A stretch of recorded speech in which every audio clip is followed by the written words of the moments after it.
watches all of them shits. Yeah, but I mean, especially if you're on the East Coast. That's Yeah. true, like the night games, but they play the 8 o'clock game tonight. All right, let's rock.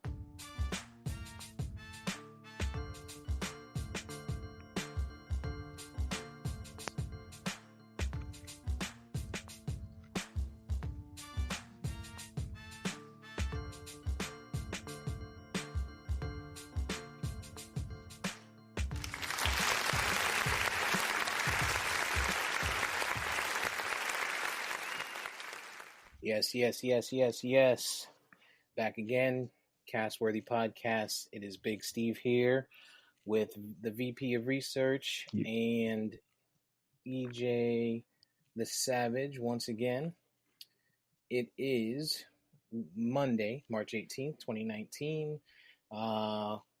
Through our audio difficulties, we've come together this evening to give you another masterpiece. How you guys doing tonight, guys? Good, sweet like baby back ribs. I'm good, my brother. All right. Good to hear from you guys. I had a rough day today. Threw my shoulder out somehow yesterday. This 15-month-old child I have On a crafty is 30 pounds, and doing a crafty. You said no, definitely not crafty.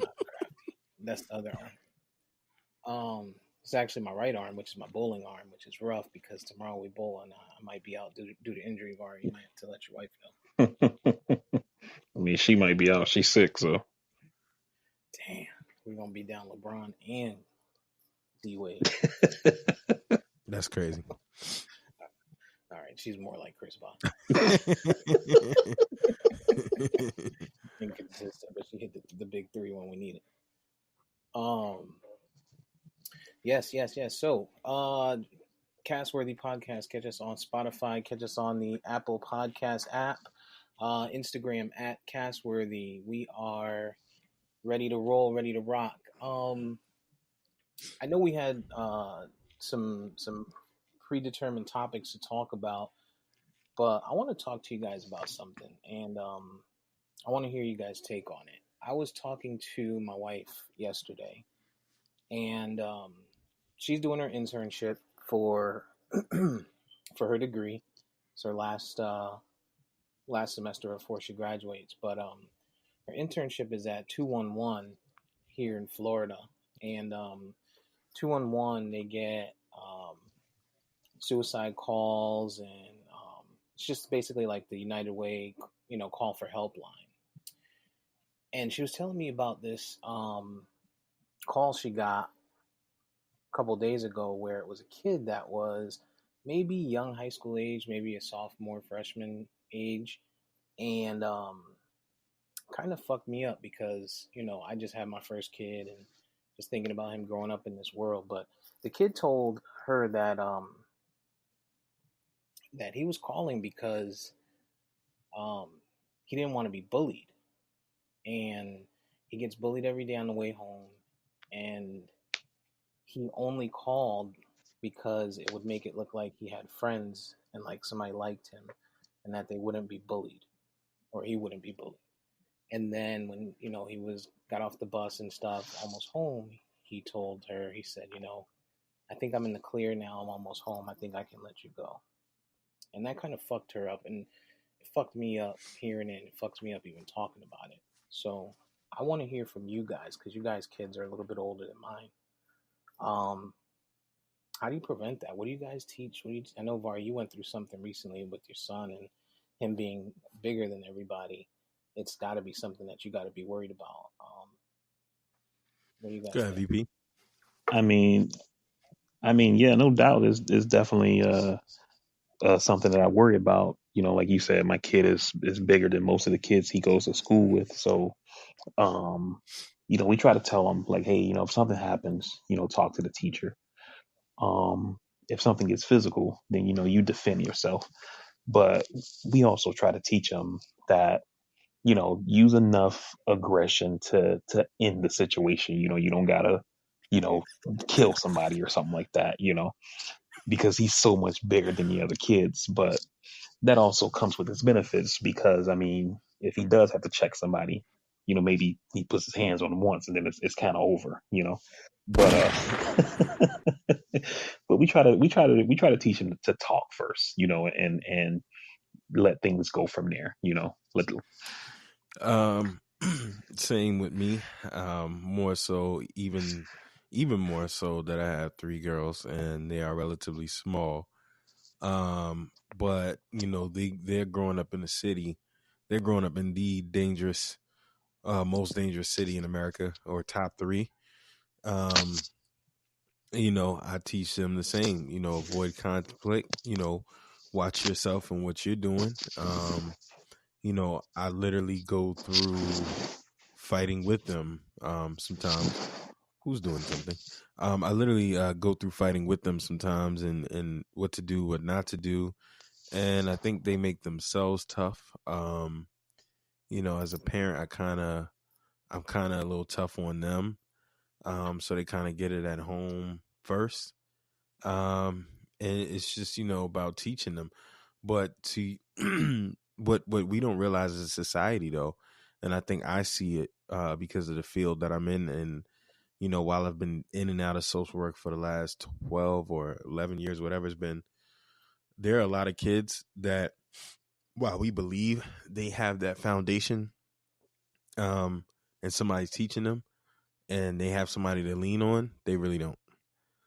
You'd be surprised, you know, Right. how many kids are really lacking family, lacking support. You know, somebody like this kid, I can't imagine that he really has any family structure. And I say this because, you know, even if the parent is always working, there's at least always somebody that should be there. Even if the family is not up to par, doing the right things or doing the wrong things, you would at least have somebody there that he would have been able to confide into right now. He might be in a situation where he's living with his elderly grandmom, you know, and I'm going off base here, but a lot of kids today really lack support, and they really lack someone telling them that it's going to be okay. And this kid called 211, like, that's just, you know, that's kind of weird. It's kind of crazy, and it is sad. And these are the cases where you have Yeah. these instances where the kids, mentally, they're not as tough as we all grew up, you know. And we all grew up in a time where you were gonna protect yourself, or you were gonna suffer every day, you know. And these kids are not mentally tough at all, and you can see it. You would think in a time like now where social media and the internet is so big in the day to day for these kids, or for kids in general, that you know, they would be, to your point, a little better at handling those situations. And I found myself being insensitive to this when conversations came up in the past. But they say that, you know, having a child will change you and change your thoughts, and I can say 100%. Just listening to it, I can imagine, you know, if my son had to deal with that. First of all, he would never be in a position to not be able to talk to somebody as long as I'm here. But I can imagine that poor kid, man, just thinking about, like, you know, you're going to school, get made fun of. Who knows? Like, if you're going to those great lengths, there's got to be more than just name calling. You know what I'm saying? This kid is fearing that they're gonna beat him up, or like, what, you know, what the fuck is going on with people where they're not teaching their kids.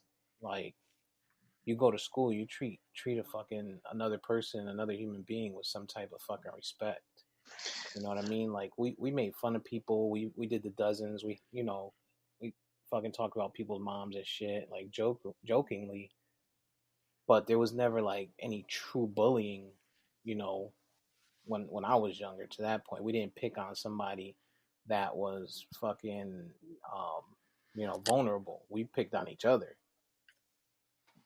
But I mean, that's the thing though, is that we kind of, I think that we tend to think that other people are doing the same things as us, so like, me and EJ are saying, our kids are a little bit older than yours, or a lot older than yours.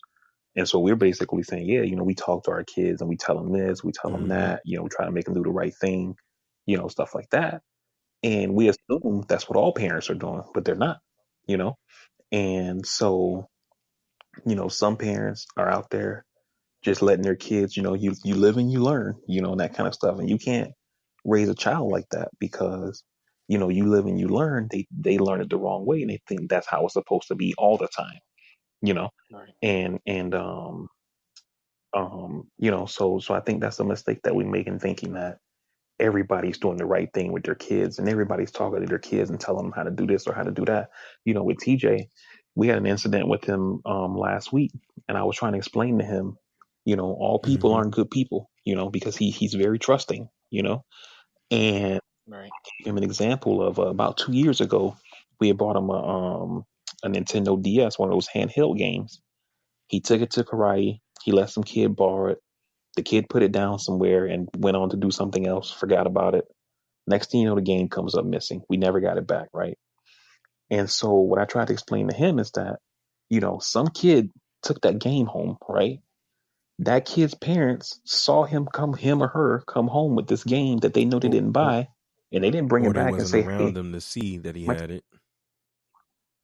exactly, and I was like, if that was us, we'd have took that shit back and said, hey, TJ came home with this game. I don't know who it belongs to. And maybe the karate instructor could have found out. I was like, but whoever went home with this game, either their parents don't give a fuck or their parents don't know, because we assume that all parents are going to do the right thing, and they're not. Yo, and you make such an excellent point, VP, because you would be, and it's funny, and I'm glad you admitted it, Steve, that, you now see what we've been seeing. Because when you don't have a kid, you really don't give a shit. You don't really pay attention. You don't really have the empathy because now you at that point you don't have a face to put towards the trauma or to the bullshit. Now you have a face. You literally have a living, breathing face to empathize and say, what if? But to VP's point, a lot of these kids, man, I'm telling you, it's like they're being raised by wolves.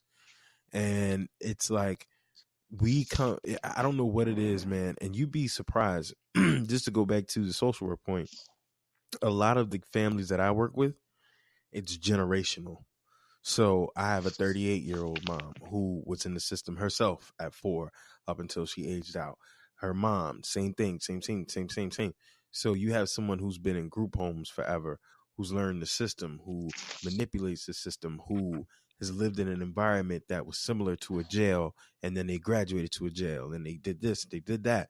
And these people have children, Mm-hmm. and they really didn't have a stern upbringing or anyone that makes sense, any kind of upbringing that makes sense. And to VP's point, they're out here just doing whatever, letting their kids do whatever. And it's 9 times out of 10, man, the best thing you can tell your kid is take care of you and what you do and be responsible for what you do, and then handle the rest later. Because it's fucking savage out here, man. I mean, it really truly is. And I've seen it, having to go to school for my kids, having an incident. I remember one kid, you know this kid was messing with my daughter or whatever. Kind of sound like some puppy love kind of shit, but they get into it, whatever. And her mom was like real gun ho, like this bullshit, because she's from the hood of DC, and she came up a certain kind of way, and she's thinking this kind of way. And having to be the voice of reason, I get into this meeting with the principal and the other kid's mom and the two of us, and this lady sitting here raising this kid by herself, breaking down, crying, because she's like, damn, I feel like a shitty parent. And it was to the point where I had to step in and say, look, man, we all got to raise our kids together. You know what I mean?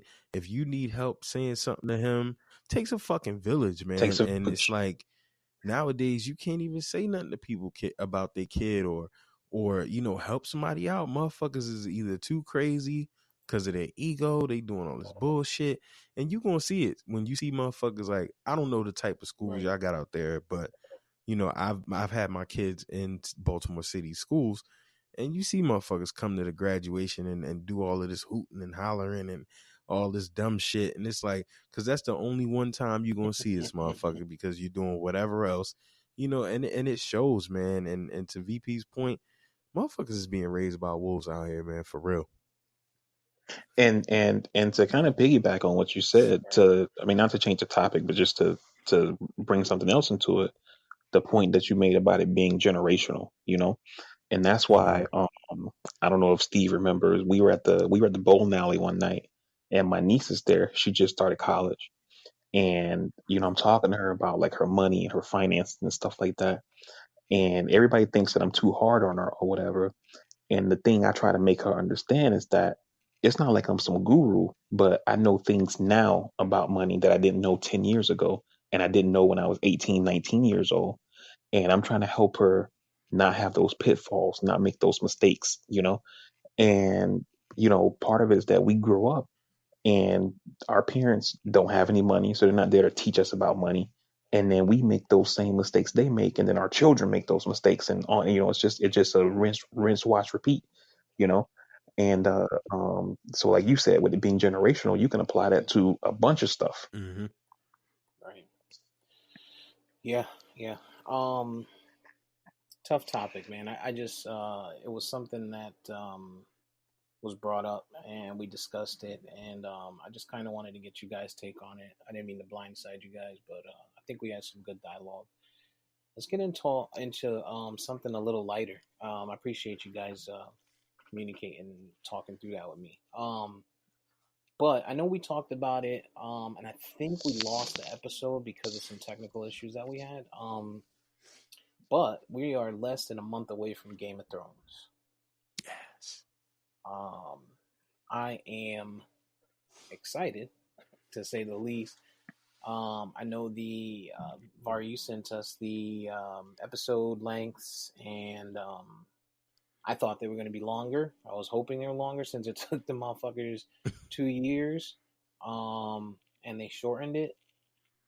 But I'm definitely excited to see what's going on. Since our last conversation, you guys have any different takes, any thoughts, any levels of excitement? Well, one question that we had, and unfortunately, as you said, got trashed. Just to start off, and not to dive into the other, but to stay on Game of Thrones. But what are you more excited for, Avengers Endgame or Game of Thrones?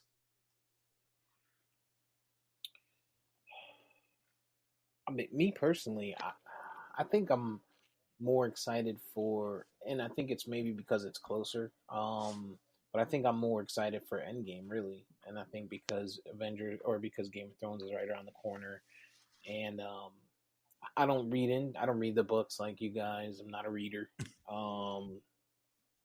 so I'm not the reader of the group. That's for fucking sure. Yeah, so I mean, I'm into it, but like, I don't know all the backstories. I don't have all these fucking theories about what's gonna happen and shit like that. I know you guys do. Wow, with Endgame, I want to see what the fuck's gonna. I don't want to know who's gonna die. What about you, Var?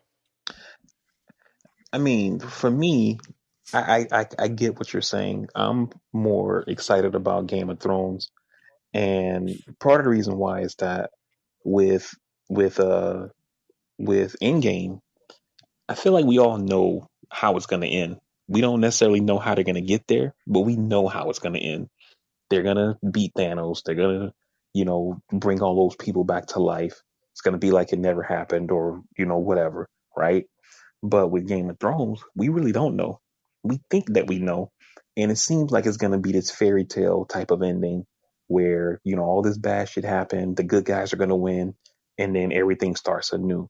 But the one thing that, or two things that I come back to is one, George R. R. Martin, the guy who created Game of Thrones, says like he doesn't believe in that, because that's not how the world works, where it starts off good, there's a conflict, and then a happy ending.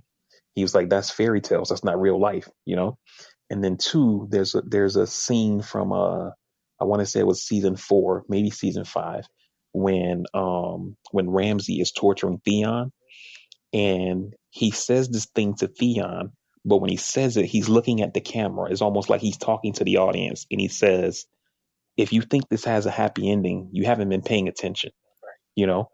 And that always stuck with me since I saw that scene, because I feel like they're telling people who think, oh yeah, John's gonna kill the Night King and become king, and it's gonna be all good, you know, and all this kind of stuff.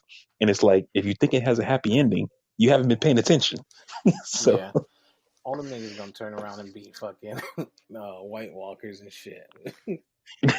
Really fuck us all up.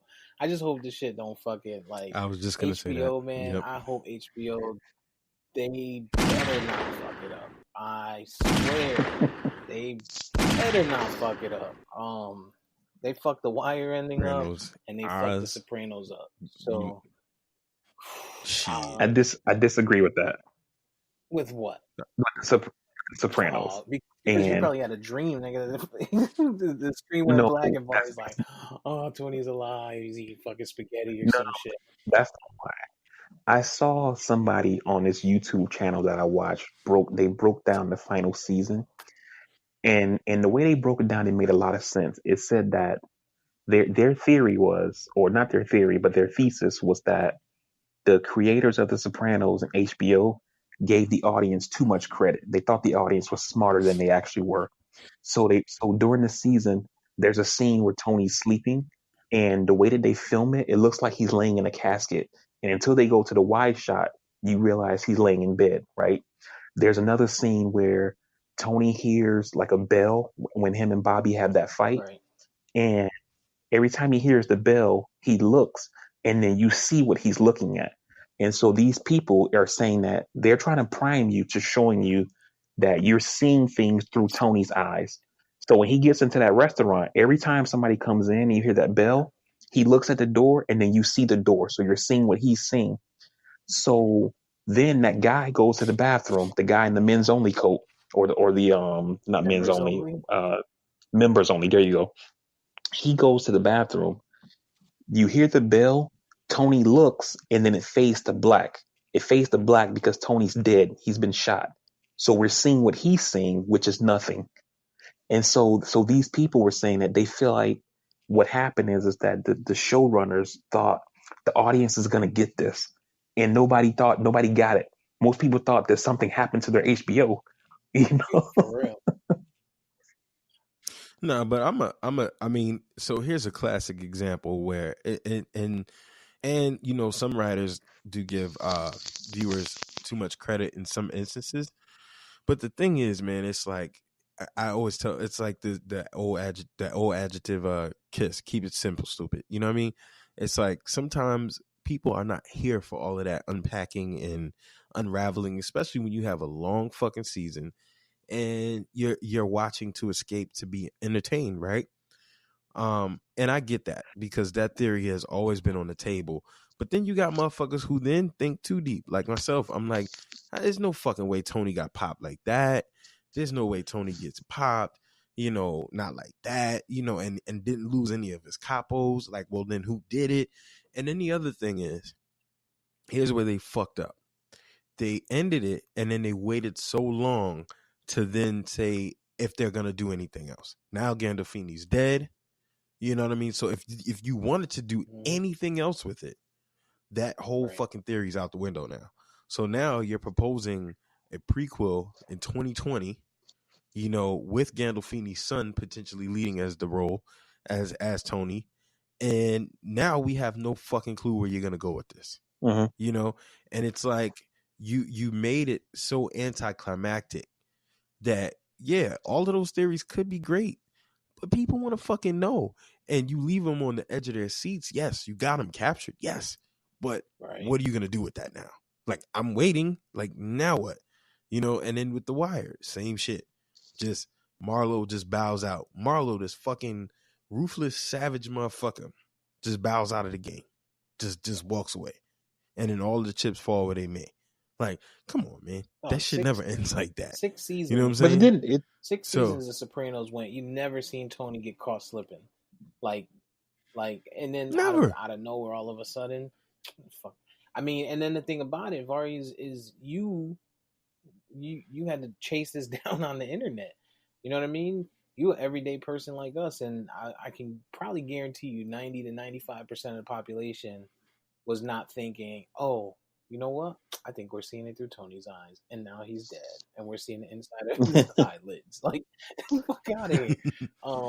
but that's part of the thing, though, is that the showrunners, but they stay quiet because it allows everybody to come up with their own theories, right? Uh-huh.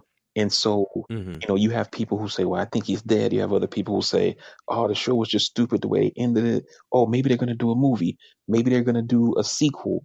Maybe this is going to happen where, it's the show ended over 10 years ago and people still debate what happened at the end. But that's exactly my point as to why you fucked it up.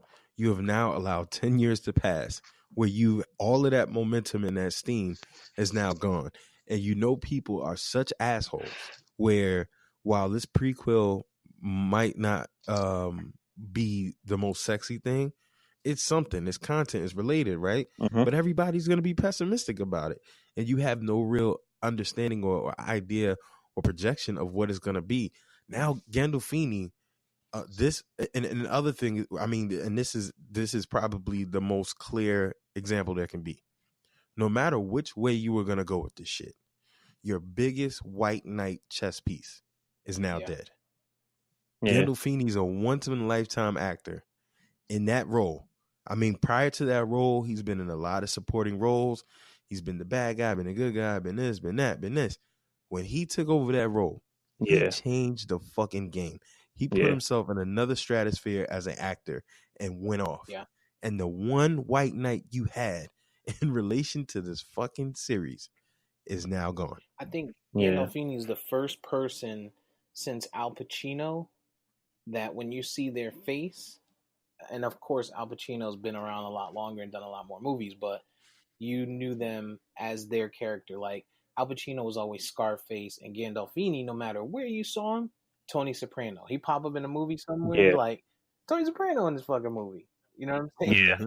And his name's not Tony Soprano. So, but I think he's the first person since I can't think of anybody else that did that, except for maybe Apollo Creed or Rocky. You know what I mean? I would say to your Al Pacino thing, maybe Marlon Brando, because even though I know he had a long career, I only think of him as the Godfather. Yep, I think you're right. I'll give you that.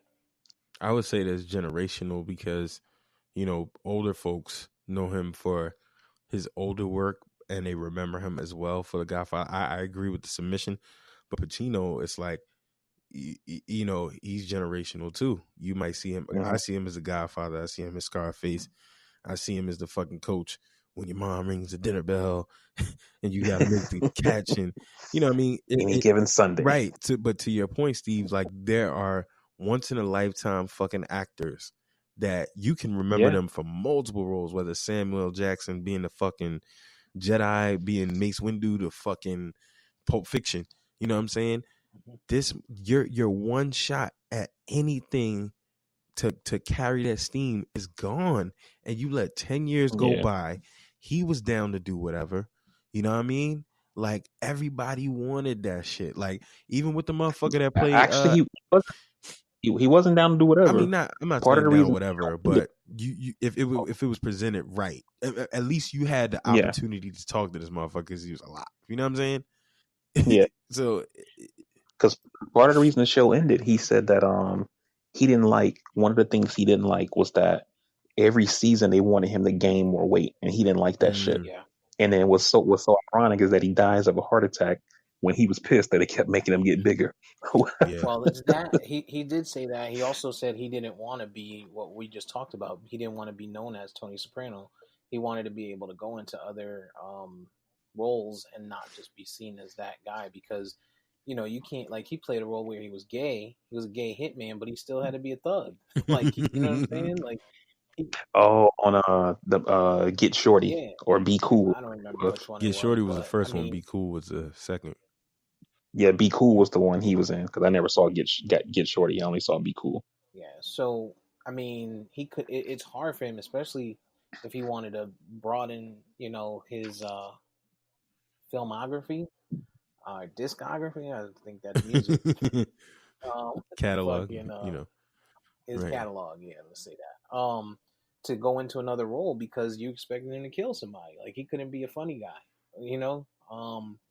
And that's kind of like, I mean, still like Joe Pesci, De Niro, those guys kind of You have call it that, cast type. that about What them you call too. it is cast type. And it's funny, I was Yeah, listening to the Mike Tyson podcast and they had Danny Trejo on there. And Danny Trejo was like, they were interviewing him and they were like, Danny Trejo, like, you've only been cast type to be the mean Mexican LA guy with tattoos. And he's like, yo, that's Oh who the yeah, fuck I am. Like, like I don't give a fuck. yeah, Like, you know what I'm saying? And, unfortunately, that is very, very true to a lot of actors. And it's funny because we were talking about this last episode or one of the last episodes. You got the guy playing Captain America. Like, I won't even watch another fucking movie he's in if it ain't Captain America. Like, it's been shit that he's had here and there. And I'm like, fuck it, that's Captain America. Like, I don't give a fuck. Like, you know what I'm saying? Um, yeah. Thor too. Thor had that bullshit other movie he did. he was in Ghostbusters Um, recently. he was Uh-huh. in The Ghostbusters. remake, yep. Playing some dumbass role. Nah, but wasn't he in what the fuck was it? 12 soldiers, Um, 12 something, the military joint. some- it just don't.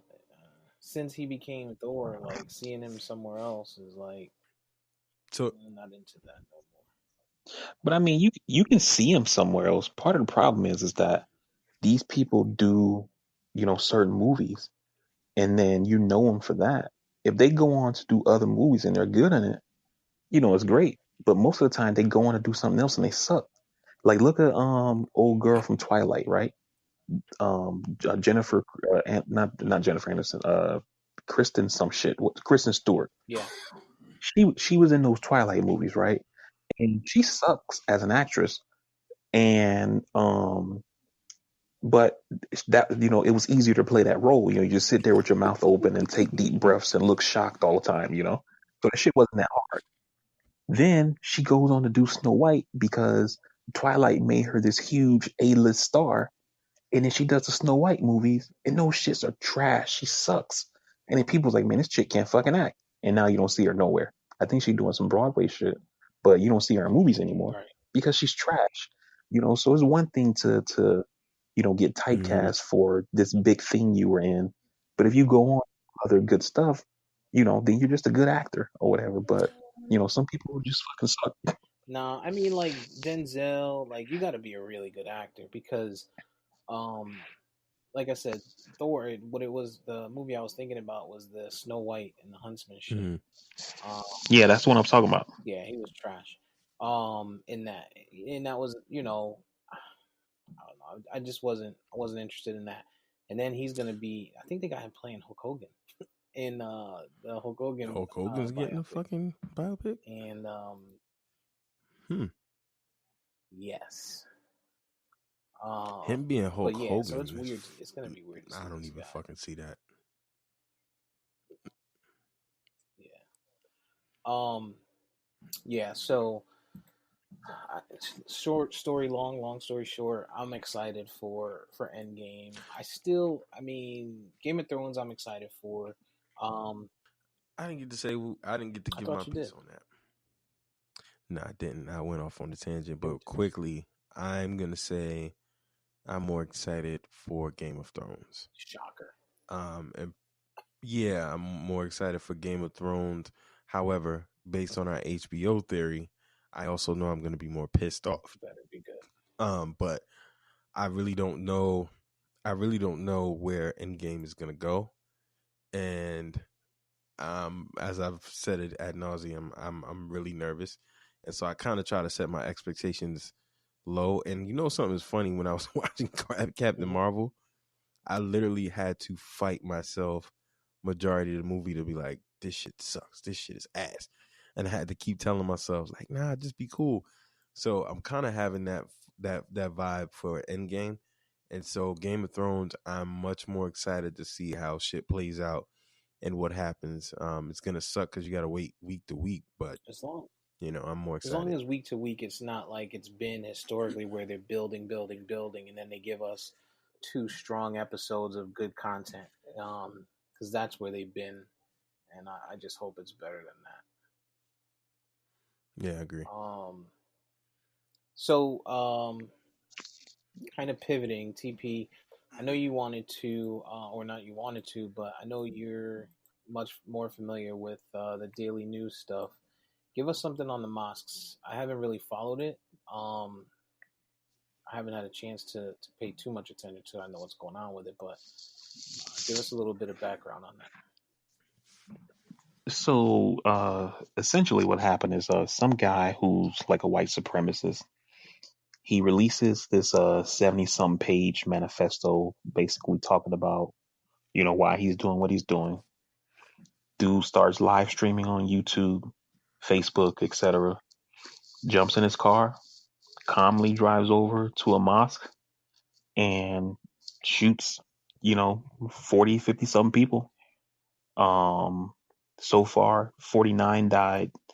The day of the shooting, it was like I want to say that they said like 40 something died at the scene, and then like another the couple died like at the either on the way to the hospital or at the hospital. And yeah, man, it was tragic. It was a bunch of fear based stuff. He was saying it's because of immigration and the Muslims are taking over and all that kind of bullshit. So yeah, that's kind of where we are, man. Where was What that? in New Zealand? New Zealand. Okay. What caliber weapon was he using, Vari? What kind of weapon was he using? I never got a handle on the weapon. I know it was an assault rifle, but I never Mm-hmm. got the actual like brand or whatever.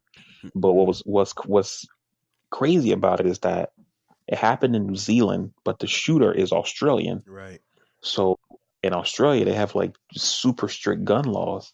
So this dude left Australia, went to New Zealand, where they have more lax gun laws, bought a bunch of guns, and then proceeded to, kill 50 people. And what's kind of worse about this situation is that he's in custody, the guy. Most of the times where you have these mass shooters, they do, whatever they do, and then they either shoot it out with the cops and die, or they kill themselves. But the ones who get captured, it seems like the reason that they allow themselves to get captured is so that way when he goes to court, it's high profile. And then because, you're innocent until proven guilty, even though you live stream you killing 50 people on YouTube, he's going to get to have his time to have his say, to defend himself, where he's going to make some speeches about, stuff, and that'll probably get covered Yeah. on the news, which further spreads his propaganda and stuff like that. So it's gonna be a crazy time from the time this guy starts going to court until he finally, goes to jail or death. I don't know if they have death penalty or not, whatever happens to him. Yeah, and so few things. And I know, VP, you have your position on weapons of this caliber and access and things like that. Couple things. It amazes me. I don't know that amazes me is the best word, but it's crazy to me that how much reach Trump's influence has. Not just in America, but across the world. He's emboldened all of these people across the world to come out of the closet, come out of the woodwork, wherever it is that they were, and do what they're doing. I mean, these people are all the way in New Zealand. This guy was in fucking Australia. And not saying that he wasn't already a supremacist. Clearly, he probably was. Not saying that he might not have been planning this for 10 years. I'm not saying that. But you can't tell me that in no way, shape, or form there's no correlation to our president and the shit that he's spewing to what this guy did. And it is beyond tragic, man. It's beyond tragic. Yeah. The amount of hate this guy has influenced around the world and in this country. It's amazing. And people, and it's stupid because people are not gonna tie it to him, regardless of the fact that he, regardless of the fact that he made the little gesture when he went to court, and everything else that's going on. There's people that are supporters of Trump that are not going to tie it to him. But it looks like, just from some of the images online, he had definitely a shotgun. That looks like a shotgun, probably a Mossberg, and then something long range. So probably an AR, maybe that's what that looks like. AR-15 possibly. And yeah, it's crazy. Yeah, no doubt. To EJ's point though, as far as like people not tying it to him and the hate and the vitriol and stuff like that, part of the problem is that people don't look at facts. Kind of like we were talking about, in the pregame before we started the podcast, and people in this country, around the world, have been told all of your problems you can blame on somebody else. So here, Trump and others blame it on Mexicans or, people from South America or whatever. Over in those European countries, they blame it on refugees who are coming from, Somalia or Syria or whatever, right? So you don't got a job, it's some, brown person's fault or whatever. When in reality, more than likely, you don't have a job because there's a robot doing your job now, right? So you go to the airport, you don't check in with a person anymore. You go to a kiosk, you check your own bags. You can make your own sandwich at McDonald's or whatever. But instead of people being real with these people and saying, we need to try to get you, retrained into this field or whatever, they say, oh, this happened to you because of these people. And then you start hating these people for what you don't even know. You just know you hate them or whatever. And then the stuff, in order for this person, the politician or whoever it is who's stoking this shit to stay popular, they have to keep it up. And so they keep it up and they keep it up, they keep it up until the shit reaches a point to where it gets out of control. And then shit like this happens. Yeah. So I was just reading a little bit. It said there was 2 mosques hit. Was that the same guy or someone else? Yeah, it was the same guy. So he drove to one mosque, and that's the one that was on YouTube. It was like a 17-minute video. Right. And he shoots up that mosque. He killed like 30 something or like 40, like low 40s. And then he drove to another mosque and shot up some more people. And then a total of 50 people died, but it was between 2 mosques. They were about 3 miles apart, the mosque. It's crazy that you can't even go to your place of worship. And this isn't the first time. I mean, it happened here in what was it, in North Carolina, South Carolina. South Carolina. Dylan Roof, and Charlotte, South Carolina, wasn't it? Charlotte's North Carolina. I don't think it was Charlotte, South Carolina. And I think you're thinking Charlottesville, Virginia. No, Charlottesville was the Jews were not replace us, but the Tiki Torch. Yeah, that's Virginia. I'm not sure about South Carolina. South Carolina. Charleston. Charleston. There you go. Charlotte's in North Carolina. My bad. Yes. The thing to be pointed out here is a couple of things that I want to say. I know I'm gonna throw an alley-oop to VP on this.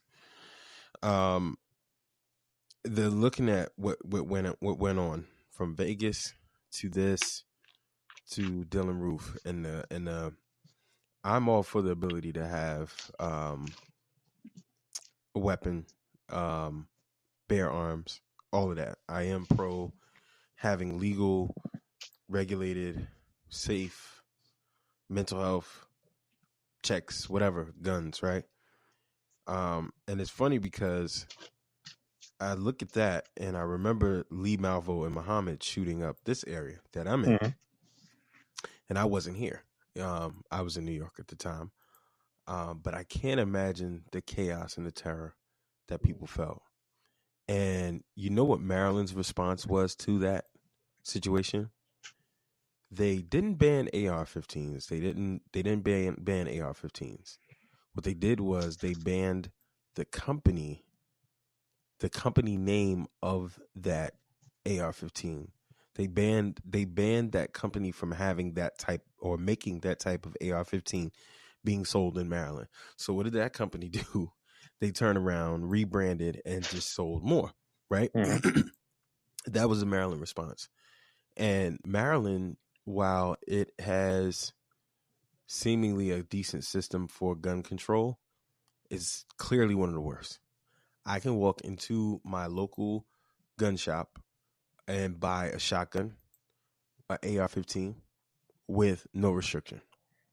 However, for a handgun, I have to go to a class, get a license, get a card, 4-hour class for $250, get a card. I then have to go to the store, purchase my gun, wait then a week for the Maryland State state troopers, Maryland State Police, to then run my background check again, despite the fact that I have a card. Then link me to this gun, which I can then go back and pick up a week later. And I say that because it's funny how they have so much strict policy on handguns, which is more linked to black crimes. But when you talk about AR-15s, hunting rifles, shotguns, more linked to what white people of the state have, you can just go and buy it anywhere. New Zealand got this right. Prime Minister is banning these assault rifles. She's cracking down on these things. And all it took was one incident. We in this country have had how many? And while I like our governor, you know, I even don't knock people having these weapons. I don't think they need them, but we haven't had some shit like this happen in a long time in this area. And what, except for there was an elementary school shooting at some point. Can't think. But when are we gonna fucking do something? Do something better. Do something smarter. And when is mental health going to be a part of the conversation? And then also, at what point is YouTube and Facebook Live held responsible? You're $1 million industry, $1 billion platform, $1 billion platform on both accounts, YouTube and Facebook. You cannot tell me that at no frame or point in time you don't have enough digital people monitoring this shit. Because the problem is here, to your point, VP, the main reason why this motherfucker was on Facebook and YouTube was to become a martyr, to become heralded a hero. At what point, YouTube, at what point, Facebook, do we preserve the shit that is going on for the sake of humanity? At what point do our lawmakers step up and fucking protect people? Because you know what? We can talk all of that First Amendment. We can talk all of that Second Amendment bullshit until it's one of our own. You know, and 49 fucking people have to deal with this bullshit. And this motherfucker gets to sleep at night. Yeah. I think to your point with the YouTube and Facebook shit, regardless of the live, you're gonna have people that are gonna go turn to that for stuff. We've seen people commit suicide on Facebook Live. We've seen shit, right? The bigger issue is that the fucking video got posted 1.5 million fucking times. At what point, when it gets to 30 or 50, do you say we're going to shut down the ability for people to post fucking videos for the time being until we can figure something out? You're going to let that shit go viral and give this motherfucker what he was looking for. That's an excellent point, Steve, because that's something I thought of as well. Like, one of the things that I saw, it was saying that YouTube, and I'm pretty sure Facebook probably has the same thing or something similar to it. It was saying that when this thing first happened and YouTube put out their statement about how it was horrible and they're doing everything they can do to take the video down. Mm-hmm. When YouTube came out with that statement, it was like 4 hours after the shooting. This video had already been shared millions of times in that 4 hours. And somebody I was watching on the news was saying part of the problem that YouTube and Facebook was having is that people on sites like Reddit and stuff like that, they figured out how to beat the algorithm that they use to take these videos down. So they take the original video and they like crop the audio.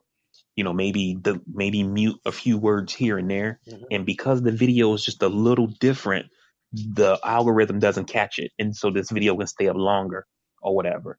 So when does it get to the point to where YouTube says we're shutting it down? We're gonna break the glass and pull the switch until we can get this shit solved or whatever, Yeah. Or that people are doing that, right? People are figuring out ways to edit the sound or edit the video some way that your algorithm doesn't see it or whatever. Make your algorithm better. You got people out there who you're paying hundreds of thousands or millions of dollars to be the to best, help to be you the best. create this platform. You're making billions of dollars every year. How come you can't do this shit better? So, I don't know if these companies can be held liable, but I do know that they have to do better because what they're doing is not enough. Legally, they have the amount, they have the funds, they have the lawyers. The law is, because let's also remember, right? Our laws are not evolutionary. The Second Amendment is still riding from fucking the Minutemen militia. You know what I mean? So we have not evolved, and so our laws will not protect these citizens, will not hold YouTube or Facebook accountable, because there's just simply nothing written in the shit that we're following that directly and in black and white will hold them accountable towards the internet. You literally, we're just now starting to get to a place where we're starting to crack down on people. So when you're saying if you're being caught watching a certain kind of porn or something like that, now they're starting to get at you, but there's still a lot of gray area. The internet is a what do they call that shit? The internet is a something place, a fucking Wild Wild West, dark. They said the something Wild like it's Wild a West. dark place or something like that. It's still like deep space. It's still a lot of shit that we just in the years, and just look at the shit that you can do with the gifs and the memes and all of this shit. There's still so much that we haven't even tapped into that, our lawmakers they're not going to tax the Zuckerbergs and the YouTube motherfuckers. They're not going to tax these people. These are the hedge fund people. These are the people funding them and all of that shit. They're not going to get to that. And it's going to be hard to put something in black and white to really hold them accountable for it. But I agree exactly what both of you guys are saying, and that was my point. So it seems like, and not to try and call you out or anything, but it seems like, I don't know if it's this one or what, has changed some of your outlook on things. It sounds like you're leaning a little bit more towards the VP's thoughts on gun control. I know you said you're for people owning, etc., etc., etc., but the argument goes the other way for you, is what it sounds like to me. No, go ahead. No, go ahead. No, go ahead. No. My argument has never been. I think it's a couple of ways that I look at it. It's unrealistic now to try to tell people not to have something. Mm-hmm. But it could be done. Do I think that's gonna stop the next motherfucker from having the AR? Nope. Because there are people that hand build them, right? Do I think they're necessary for people to have? I don't. I even went as far to say I don't even think it's necessary for the military anymore, because wars ain't even fought like that no more. Which is a bold and maybe irrational statement, but wars ain't even being fought like that no more. Not no meaningful wars.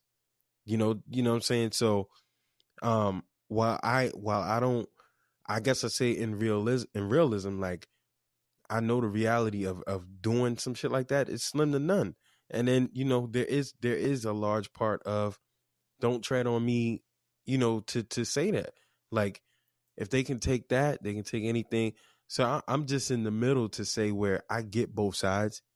And what I'm saying is if a motherfucker's been on your FBI watch list, if a motherfucker has a history of mental health illnesses, he probably shouldn't be able to buy AR-15 and a shotgun. And if you're a resident of the state of Maryland, it shouldn't take me fucking $250, another $1,000 to buy a handgun, but I could just walk in the store and buy a shotgun and AR-15 all willy nilly. Right. Well, I mean, like, so Connecticut got it right. When Sandy Hook happened, they banned AR-15s, long rifles. I mean, you could barely purchase anything in Connecticut at that time, legally. Florida missed, when the shooting. What was it, last year? Maybe 2017.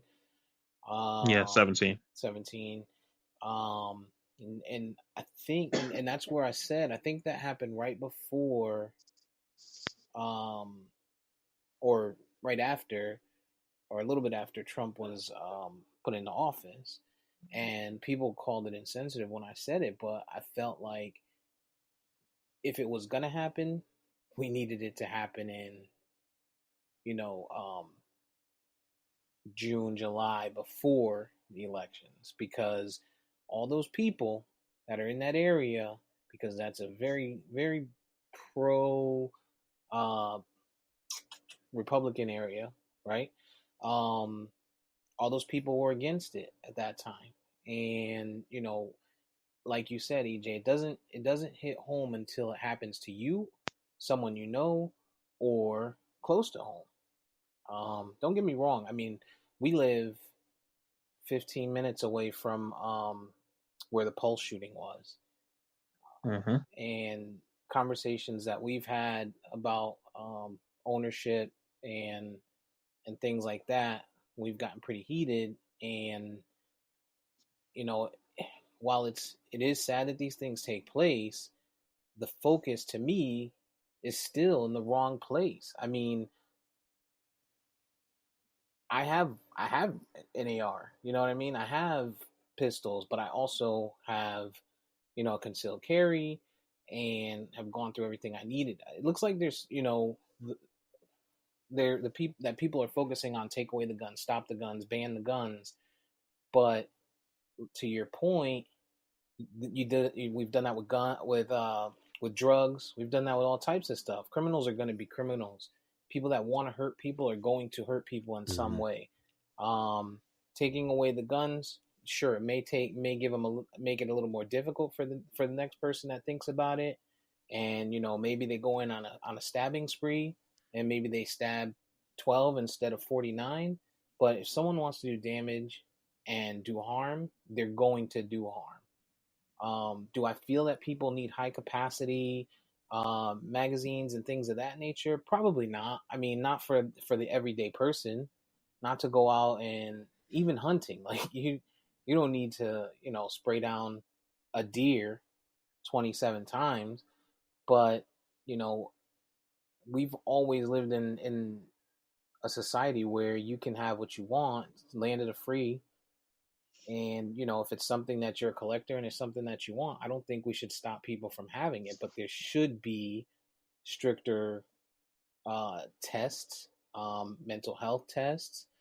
There was a legislation that they're proposing in Florida to make it to where you can't own or carry or have a firearm in your home if someone that lives in your home is not qualified for it, meaning they have a restraining order, or they've got a felony, or something along those lines that would disqualify them from getting their concealed carry themselves. So, I mean, a lot of these things that are happening, they're not happening by people that have their concealed carries. It's people that are going out to Walmart rather, because you can go in there, like you said, and you can get something with a stock on it without having to wait 3 days for your background check. You can go in there 24 hours. Actually, if you go to the gun show, you get it back in 3 to 4 hours, and you take it and you go. I know down here in Florida at least. So I think that's the bigger issue. I don't think the issue is that they're there. I think the issue is that people are not scanning or checking or being checked um, before being allowed to purchase. I mean, it probably doesn't surprise everybody that I disagree. I think that mental health does play a role, and training and stuff like that definitely um, plays a role. But I think that the issue is the guns, and people. I think that people, the collectors argument and stuff like that is, to me, it's just a way to get around having more guns, right? Because most of these people aren't collectors. They want guns because they like guns. They think guns are cool, they're loud, and they're powerful. And, some people, it makes them feel like a tough guy or whatever. But a lot of the problems that we have are because of the guns. I watched this, uh, it was like a documentary, or maybe it was a news story or something. And there were these cops who came over from London to train over here. And they said that the thing that surprised them the most was how every incident that they saw the officer get involved with, they immediately went to the guns. And this is surprising to cops in London, because the street cops in London don't carry guns, because the people in London aren't armed to the teeth with 300 million guns, or whatever it is we have here. Mm-hmm. So the cops don't have to walk around on edge thinking, man, I'm going to make a traffic stop. This could be my last day on earth. So essentially, my larger point is that I feel like we just have to have gun control.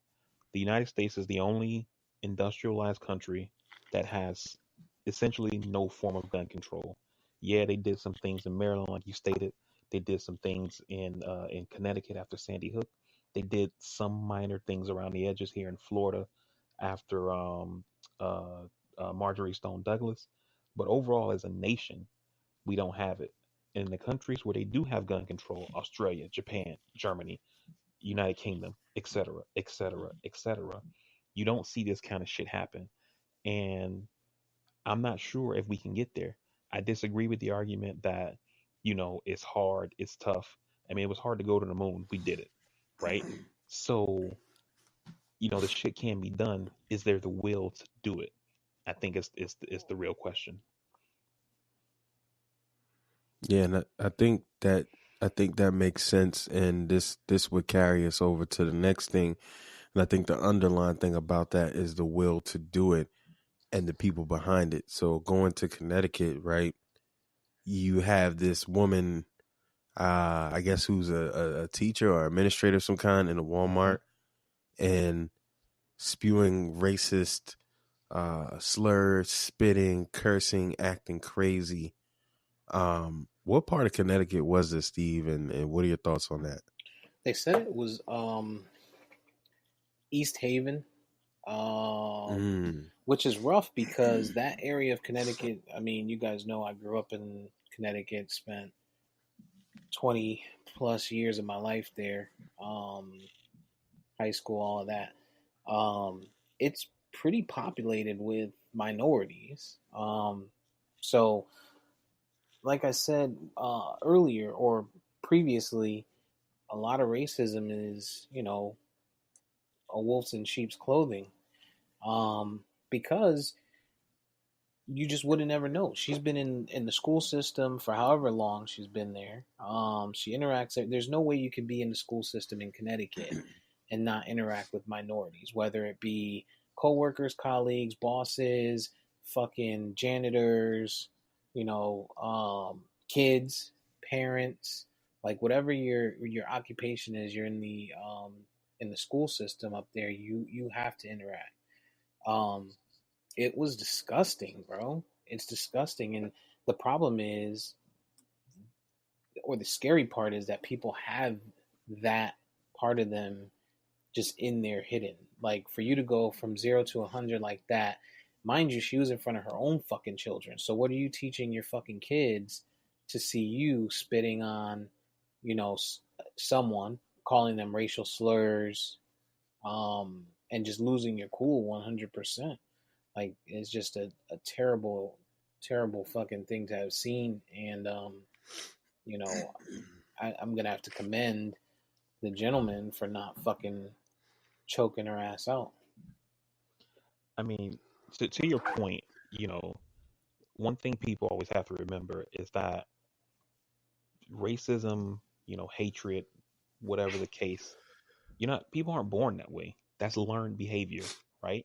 That's Mm-hmm. behavior that they've seen over and over in a parent, some type of authority figure, and that child learns it, who becomes that adult, right? And the thing that I always tell people, people think that, you know, Jim Crow, because Jim Crow segregation and stuff like that is over, it's not the 60s anymore, right? Or whenever your county decided to stop acting right, if you were in the South or whatever, right? People think, okay, that shit is over. We don't got to ride in the back of the bus anymore, or whatever the case. Even though Jim Crow itself is dead, Jim Crow has sons and daughters.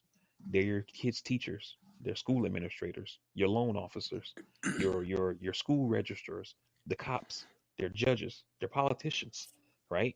So even though you may think Jim Crow is gone, Jim Crow is live and well. And we see it in this lady who's, I don't know what her title was, but I know she works at a school, right? So she could be the person who your black child did some minor shit that most kids would get a note sent home for, and your kids suspended. Now they got this on their record.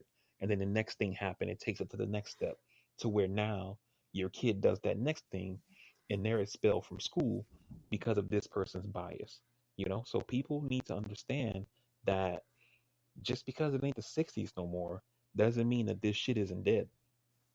You bring up an excellent point, and I alluded to this when I had my kids with me, and we went to the State Credit Union Bank, and it's the three of them, and it's me, and we sit in front of this white lady who's a manager, and long story short, she goes on to tell me what I can and can't do, and she gets hostile.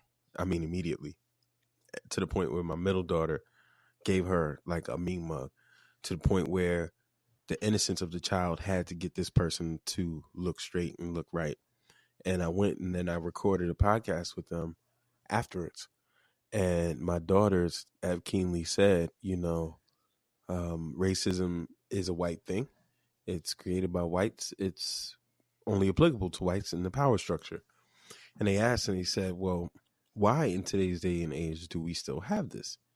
And it's like you said, Vari, it's and I said, just like I'm teaching you guys about racism and not and how to fight it and how to see it, there are people my age with kids your age in your very school, because they brought up how white boys in their school, because now they're in the county, they're no longer in the city where people look like them, and they had different issues and different struggles. Now they're in school with whites, more whites, and white kids are saying things that are racist at their age. And I said, there are people like me who are exactly like me, sitting looking exactly at you three, and they're teaching them the very opposite. and I've said this now, white folks have a way of coding this shit. They like to say that people are quote unquote smart. How do you ever really fucking determine how smart somebody is?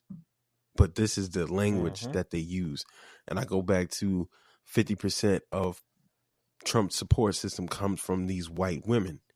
And white women historically have been some of the most, when you're talking about slavery and racism, have been some of the most vile and most dangerous people in this country. Going to Emmett Till, Rosewood. I mean, you fucking name it, And I worked for State of Maryland Medicaid office, and I ran a program there. and my boss, white woman, maybe early 40s, you know, and in the office I was one of the only black managers, and I witnessed firsthand how people were marginalized, discriminated against due to age, due to race, how they brought me in to be the token, how when I had ideas, they got shitted on, how they just brushed me off in every meeting. And they present this shit in a public forum in the workplace. If they're smart, they present this shit to be so even kill, so cool, so I'm good, so this is fair. I want to know. Tell me more. I want to hear you. Bullshit. When deep down, these are the type of people that are with the MAGA hats on. If you look at her Facebook friends, you see people with the Confederate flags. You see all kinds of shit. These are the people that are in these Get Out movie situations, sitting around drinking and bidding on our lives. These are the people like her in this Walmart, like you said, VP, that are diagnosing your child with autism, that are giving your kids there. You know how many of our kids are on psychotropic medication where the side effects are fucking endless and detrimental to their entire well-being. These are the people that are working with our youth every day. And it's fucking sad. Yeah. And that shit starts to seep out and sneak out. You go back to, as simple as fucking Paula Dean, with her fucking the things that she was saying. People were loving Paula Dean. She's, Southern fucking sweetheart. She cooks up a great meal, all that great shit. Until she sneaks out and falls out of the out of the closet, so to speak. I just don't understand. I mean, I guess it's just life, but I just don't understand how in today's age you can stand to be racist. I mean, do you listen to music? Do you watch TV? Do you watch movies? You know what I mean? You can't watch a TV show, listen to the radio, whatever the case may be, and not hear someone of a different ethnicity in any of those scenarios. So it's got to be hard to be that type of person if you truly hate those people, or is it, where you reserve those, those words and those, the slander which she did or she used for just the situation to try and get a rise out of the other individual. Those are the questions that I ask when I see shit like that, as opposed to saying that, this person hates all blacks or all, whatever. It's, you're pretty much categorizing this person pretty strongly based on, a pretty poor incident. So I don't know. It's hard for me to pinpoint those situations like that and call somebody full out racist, but it is a fucked up situation. To kind of answer what you were saying, yeah, she watches TV and she listens to the radio and stuff like that. But it's, what is she watching? What is she listening to? Because you can watch and listen to things where you don't have to listen to ethnic stuff.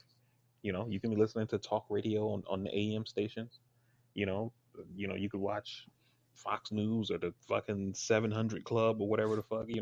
There's places out there for you, and they're not necessarily um feeding you this shit like straight up, unfiltered racism. It's coded in a way, it's dog whistled to you so that way you hear it or whatever.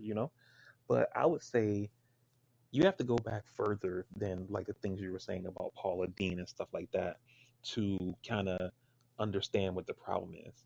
And I think part of the problem with racism in this country is that it's probably this country's original sin, and it's never been addressed. And what I mean by that is that we have a country that is essentially founded on the backs of slavery.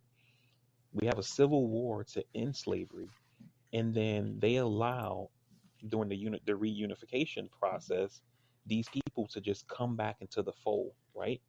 You had people who were out there who were Confederate generals who became congressmen, senators, governors, probably presidents, right?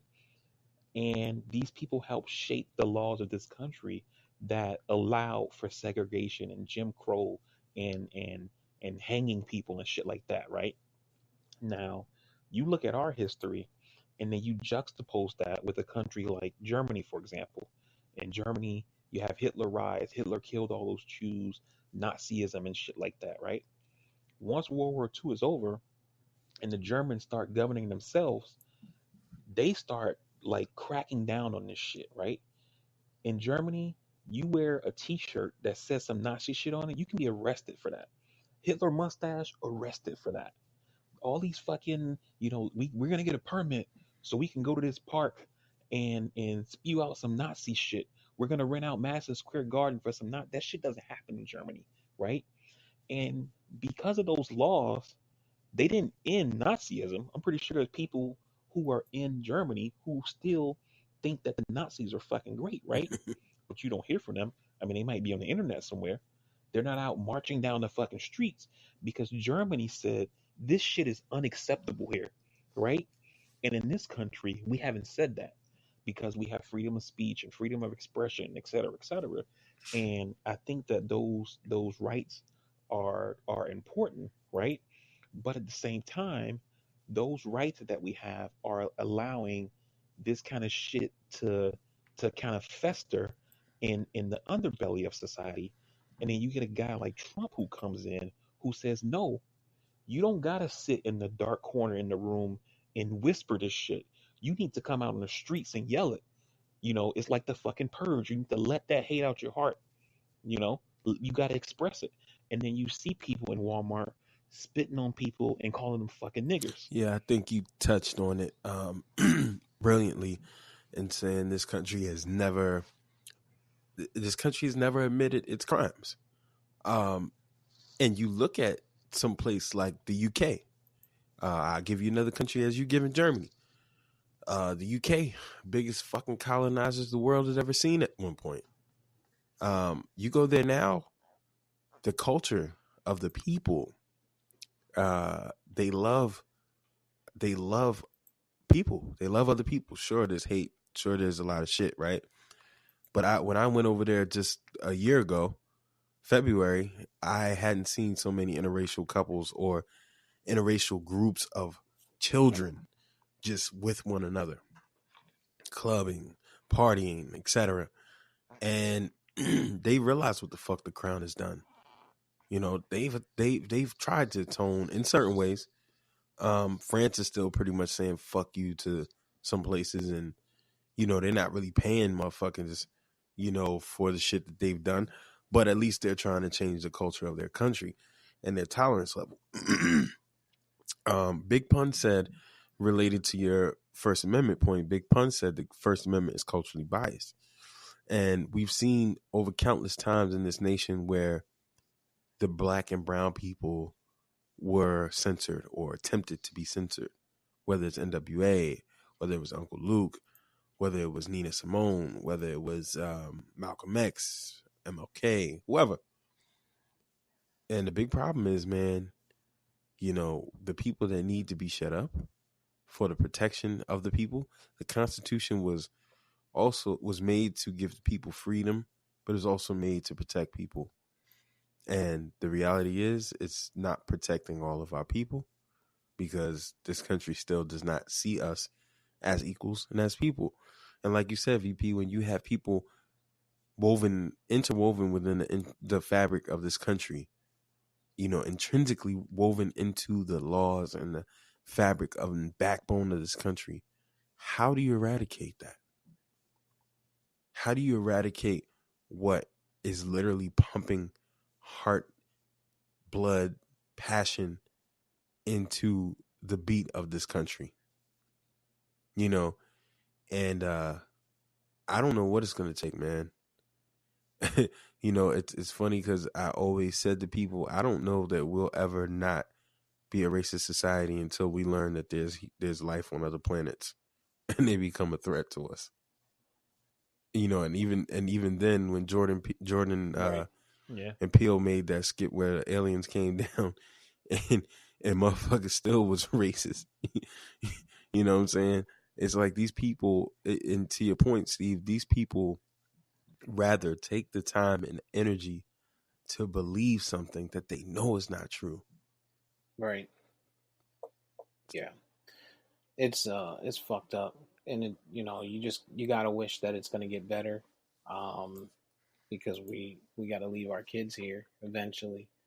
And we have to watch them grow through this. And, you have girls.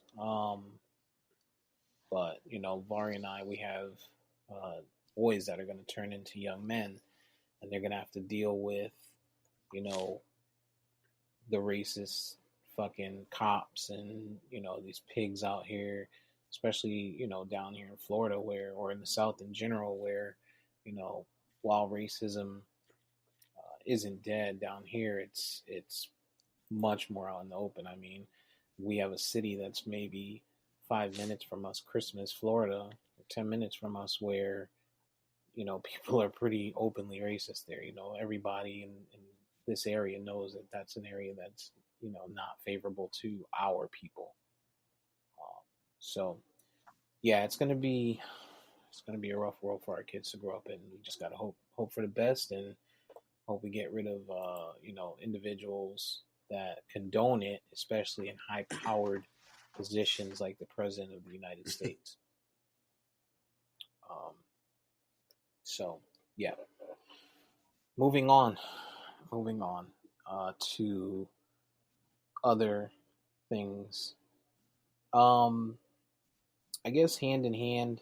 I don't know if you guys and we had a brief conversation about it, and it probably would have fit better with the gun control, but you think we need to discuss the gentleman here in Florida that brought an AK-47 to a school? Yeah, so a kid Wait, was it that the teacher slammed the kid, or the kid called his father crying and told him that the teacher slammed him down or whatever, and the father went to the school with an AK-47. He was a minority, maybe black, may have been some sort of Hispanic. And that was the extent of the headline. Didn't hear about any shooting or anything like that, but he was arrested for appearing at the school with the AK-47. That was further south than where we are. It was in your hometown, Larry.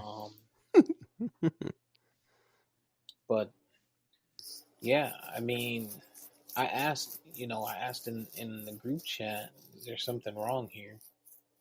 And, everyone was quick to say, yeah. And what were your thoughts? How do you feel? So me, listen, man, I'm already one to say that it's probably was the worst thing ever for me to have a child, as long as I wanted and waited and so on. Because the anger that festers within me, when something, or just thinking about something happening, like I want him to grow up quicker, because as I drive in traffic, I'm thinking, if this motherfucker hits me, I'm going to jail for a very long time. You know what I mean? If the kid's in the car with me.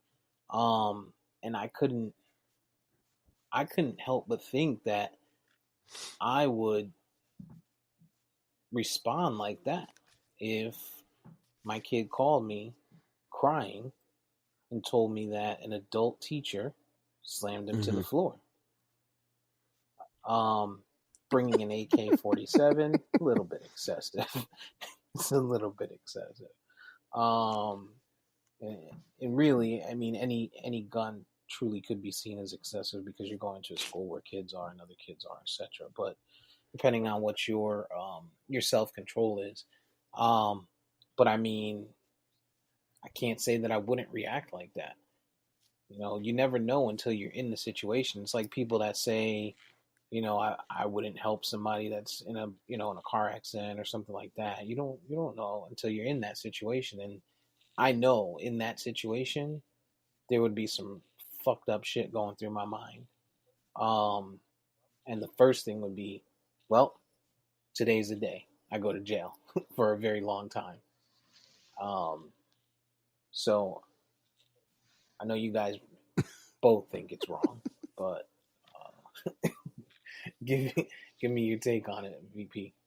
I mean, yeah, I think that that's extremely excessive, and I get that maybe something like that being your initial reaction, but you had the phone call, you get off the phone, you got to go and get the gun, you got to go to the car, you got to drive to the school.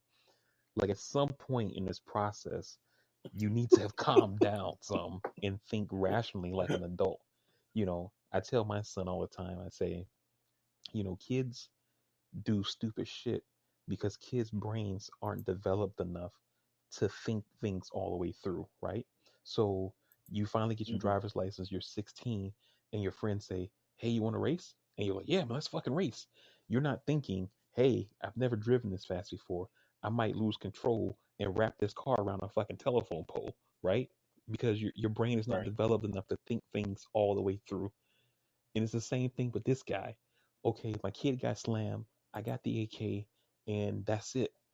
But at some point, you need to think, man, if I do something to this teacher, I'm going to go to prison, and then my kid's not going to have a father. You see what I'm saying? So at some point, the Right. rational thought has to kick in. The rational has to overcome the reactionary. Yeah, and we both speaking from places where we've been parents for a little bit, and you're right, Steve. And I always tell people you don't know how you might react to something, and I fully agree with that. Um, but as a parent, and going back to the point we initially started with, you know, it's not only how you raise your kid, but it's also how you also be a parent to other kids. So being that village, right? Me personally, if I'm a parent at this school, I might have the thought of killing this guy. Because if you're that fucking stupid to bring an AK to the school where my kids are, you have now not only endangered your own son, you've now endangered mine. You have an AK. Mm-hmm. Who knows your proficiency with this? Not to mention AKs are Mm-hmm. like any other gun. They're a machine. They have faults. They backfire. They do whatever, right? AKs, depending how proficient this one is, wherever you got it from, whatever. You coming up there to do what, bro? You coming up there for one person. Not only does it make it any better or worse that you're having a AK versus a handgun, but you're coming up there with a fucking AK. What were you actually gonna fucking do? And now you have a beef with this teacher, but now you've just endangered countless lives. And if I'm a parent in this school system, I want his head. Yeah. Fuck what the teacher did. I want to kill you now. Yeah. It's excessive. And looking from the outside in, it's poor. It's bad. There's a problem there, and I can see it. But I'm also a realist, and I know that sometimes your emotions get the best of you. Um, and people do things out of impulse, not thinking, and what have you. I would like to think that if I was in that position, that I would have enough rational thinking between the front door and the school, because I know from the bedroom to the front door, I'm not. The bedroom to the front door is going But to of be all shit though, okay, let's bad. just say, I Um, mean, I know I've been thinking back to years ago when Paris Hilton Club was open, and in Florida when you first moved out there, right? And we were getting into some shit in the parking lot, right? First thing you did, if you recall, I recall. If you don't, you went and got your shit. and you cocked that, right? I was right there with you. I was ready to do whatever. But I get that. Not the same situation. But tempers flaring, emotions flaring. At the time, we don't know if they holding. We don't know what's going on. Lives could be at stake. Who the fuck? What kind of person do you have to be to seriously believe that at any time it is okay to pull up at an elementary school with an AK, Steve? I mean, even if you just had a pistol. Exactly. What the fuck are you thinking, bro? People like him, even if this is for show, for bullshit, people like you cannot walk this earth for free. You can't. An AK-47, see, this is one of those things when you're able to put a face to it. Think about when you went to go pick up your niece when she was little. Or think about when you went to go look at a daycare. Right? Is little man in daycare? No, he stays home for partially that reason. Right. Imagine in years from now, when you hear as a parent, bro, that a motherfucker came to the school with an AK. All it takes is one. All it takes. I give no pass for this motherfucker. I have no empathy, no nothing for this motherfucker, yo. I have nothing. You know, we just had an incident in school, a high school up here, where a parent or a relative came up and tried to shoot an aide in school. You know what I mean? And he happened to just miss the dude's head. This motherfucker came up with an AK. How many people was he going to hit, bro? My question is, what did he do? People think immediately, damn, that's fucked up. My question is, what did he do? What did he or she do? Like, and I guess that's where Vari's gun laws come into play. And also, that's exactly what I was getting ready to say. It leads right back to that when I say we need stricter gun laws here, because I get it. I'm a parent. Somebody put their hands on your kid. Your initial reaction is attack, and it's easy for me to sit here, Monday morning quarterback and say, yeah, you got to be rational. You got to think, I know when it comes to my kid, I could probably be irrational, but now you have, weapons of death, essentially. Guns aren't made, some people, I'm a sportsman, all this kind of bullshit. These things are tools of death. That's what they're made for. They're made to kill things or other people, right? And your initial thought is, the teacher slammed my kid. It's time to strap up. I got to go to the school. And to EJ's point, what were you going to do when you get there?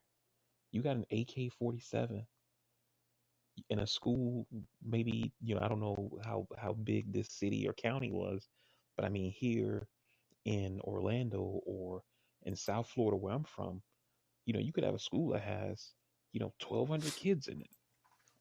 And you brought an AK-47 for one teacher, because your kid got, yeah,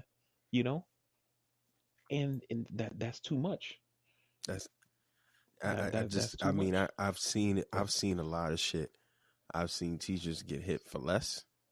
I've seen teachers get jumped after school. I've seen teachers get robbed. I've seen teachers get stabbed, or more or less heard about it or seen it down the street, whatever. I just can't. There's nothing that would make me understand this motherfucker bringing an AK-47. Fuck the gun. Throw the gun out the window. Because he might be a licensed carrying person. Sure. He might be a cop. Might have it holstered. Might have a sidearm. Sure, fine. There's nothing that could rationalize me with an AK-47, bro. Something that's cutting through classrooms, walls. Like, are you serious, man? I don't want that motherfucker to see the light of day ever again. Yeah. It's excessive. It's excessive. But you know, when it comes to people's family and people's kids, you don't know the extent of the damage either. You know, um, but yeah, I'm not justifying it. I'm not saying that it's right. Um, but again, I'm a realist, and I don't think anybody can truly say that they wouldn't react a specific way, or at least have the thought go through their mind. Which I could say at least I know the thought will go through my mind. Would I react that way? Maybe not. But I do know that every parent or every person who gives a shit about their kid gets that fucking fury when they hear their kid cry due to, you know, pain or, you know, something due to negligence, not like just them falling or something like that. So, But yeah, no doubt. But I mean, again, this is like to what we're saying overall. When you got to be rational, you know, you you you got to try to meet things with the appropriate response, with the appropriate amount of force. You know, I told you guys this story before. I guess this is the first time I'll say it on the podcast. When TJ was in first grade, right? This kid hit him, punched him right in the face at like PE or aftercare or some shit. I don't remember. I don't remember exactly when it happened. Actually, they were outside playing at aftercare. That's why I'm thinking PE. He gets home. I said, "What happened?" "Oh, this kid punched me." I'm like, "What'd you do?" "I wasn't doing anything. I was playing. He just walked up and punched me." I'm like, "What the fuck?" I'm like, "What'd you do?" I told my teacher." I'm like, "Okay, good." So then we find out the next day, you know, that they suspended the kid, you know, whatever. Thinking, okay, they're in first grade, right? So these were 5 and 6 year olds. So I'm mm-hmm. thinking they suspended the kid. He probably feels bad, you know, it's all good. The kid comes back from his suspension. The next day, TJ comes home. The kid punched him in the face again. They're in aftercare doing their homework. Fuck. He just walked up and punched my son in the face again, you know? Oh no. And I was like, "What did you do?" He was like, "I did just like you said. I told my teacher." And I was like, "Fuck that." Like, we talked already. You know, the first time we talked, and he obviously is not getting this message. And I was like, "If this motherfucker hits you again, you better fucking hit his ass back or whatever." He's like, "No, Dad, we're supposed to tell our teacher." I'm like, "Fuck that. This aggression will not stand." You know what I'm saying? So the kid comes back from suspension. Boom, he hits TJ again. TJ grabbed this motherfucker by the back of his head, by his hair, and slammed his fucking head into the tetherball table, into the Damn. tetherball pole or whatever. They never had a problem again. No more problems. Now they got an understanding that, yo, I'm not the motherfucker you just walk up and hit, you know? So, you know, so with this situation, the parent could have handled this shit differently. I'm not saying go and tell the teacher, but to go straight to a fucking AK, that that seems And I very mean, excessive. and of course it's different, right? Because you're talking about a teacher slammed your kid. So the level of anger is there. But at what point, bruh, as you're driving to the fucking school, did you not think, hey, my kid is still in school? And if I use his AK, I could kill my kid. You know? Not even that, EJ. EJ, before you finish, let me back you up a step. Are you even thinking, what if this is not actually what happened? What if this Yeah, kid's no. exaggerating? But to Steve's point, fuck that. I don't need to hear that. I just heard, somebody did for my family. I got a ride. Okay. Now where you fucked up, right? Because what if, let's just say this Dade County, and what if the mayor of Dade's son is in that bitch? Now you done put my kid in danger, you fuck nigga. I'm gonna kill you because this shit turns into a fucking mass situation because you couldn't fucking control yourself. Again, you might be strapped legally. All right, I can understand that. But you done brought a fucking AK, bro. So now you going to find this teacher. You don't even know what the fuck is going on. Let's just say he gets into school and The first 2 teachers see him and they try to restrain him, and he lets off 20 rounds. What? Mm-hmm. Could you imagine, bro, that you get a call and the teacher says, or Dade County Sheriff says, you know, you got to come down. We're having an incident. Some dickhead got mad, brought an AK on behalf of his kid and let off. Are you kidding me? Come on, man. Like, come on, man. This motherfucker, if what we know to be true, that motherfucker don't need to see the light of day. And you know what else, EJ? Like while you were talking, it made me think about earlier when you talked about how parents not parenting, right? And this dude, the kid says, this happened. The parent goes from 0 to 100 just like that. And I get it, you know, I'm a parent. But I can remember when I had situations, I would come home because I mean, we didn't have cell phones back then to call home immediately. So I had to wait until I got home. And I would say, you know, tell my mom, hey, this happened at school. My teacher did this. And my mom used to ask me, because she wasn't one of those What did you parents do? that just believe me, you know, off the jump, you know. So Yep. what happened? I tell her situation, and then she would ask me, "You telling me the truth?" And I say, "Yeah, I'm telling the truth. I'm not lying." And my mom would always say, "Listen, you need to think about it and make sure you're telling me the truth, because tomorrow I'm gonna go to that school and I'm gonna handle this. But if I find out that what you're telling me is not true and I embarrass myself, I'm gonna fucking embarrass you." You know? And so right there was my chance to say, yo, I gotta clean this shit up. Because, you know, my mom's gonna go out there and handle this shit, and then I'm gonna get my ass handled, you know? So if I didn't have the facts right, that was my chance to correct them, because I knew I was gonna get my ass checked in about 24 hours, you know? So, but in these type of situations, stuff like that don't happen no more. The kid makes the call, the dad gets the AK. And you can't tell me that a large part of that motherfucker doing that is this bullshit hood bravado. You can't tell me it's not. Oh, these motherfuckers playing my kid. I 100%. went and got my AK. That shit don't 100%. even sound right, fam. Like, I would be 100%. looking at this motherfucker like, are Yeah, you crazy, dude? Like, are you crazy?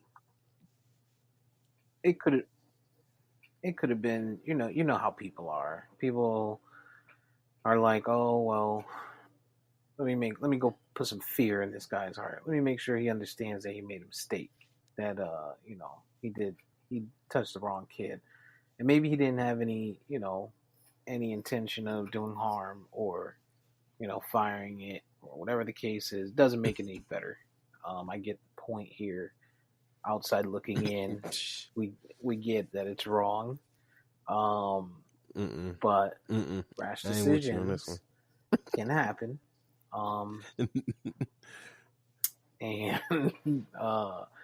like I said, I would like to think that for me, that ride from the front door to the school or halfway to the school would make me, stop and think. I have a pretty good sense of or common sense, good use of common sense. But So yeah, but there's always going to be that but there for me. I am a realist, and I would be just like you, EJ. I mean, if she was on the other foot and my kid was in the school and it happened, yeah, we need to have a conversation with Mr. AK man. We need to talk.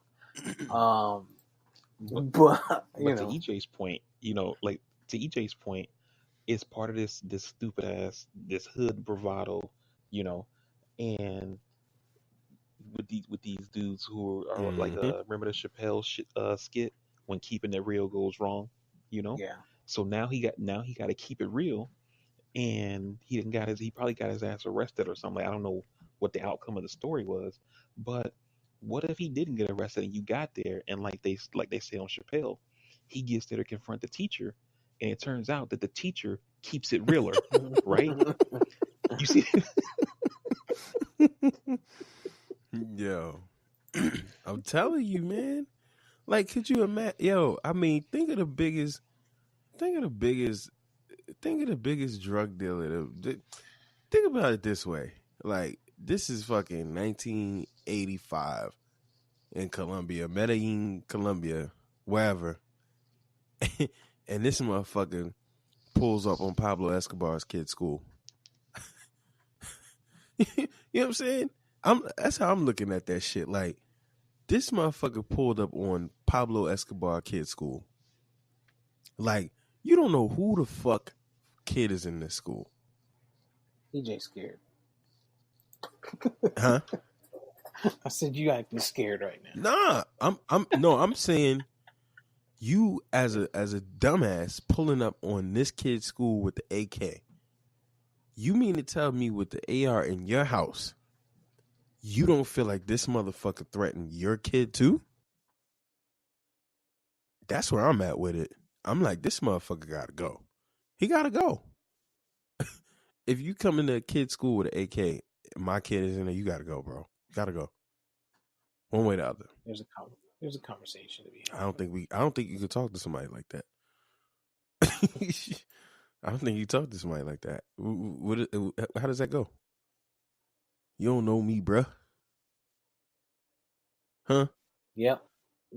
That's but that's South Florida people, Miami people, they just don't have no sense, right, Barry? Yeah. Yeah. So, anything else that we had on the docket that we talked about before we started that we haven't touched on? Nothing that we plan to talk about that we're missing. Nothing that I can think of. I think we had some good commentary going. We've been rocking out for a little while. You know, I think we did good so far. I think we did good so far. Definitely some solid content. Yeah, we got deep. So this might be with the first one with we that. didn't talk about sports. Yeah, we can skip sports this time. We'll have a lot of talking to do soon. Baseball season is coming. Yankees will be winning World Series, and NBA playoffs is coming. So with that, one last time, catch us on the podcast app for Apple. Catch us on Spotify, Castworthy. Also on Instagram at Castworthy. And before we go, as always, we'll let the VP of Research take us out.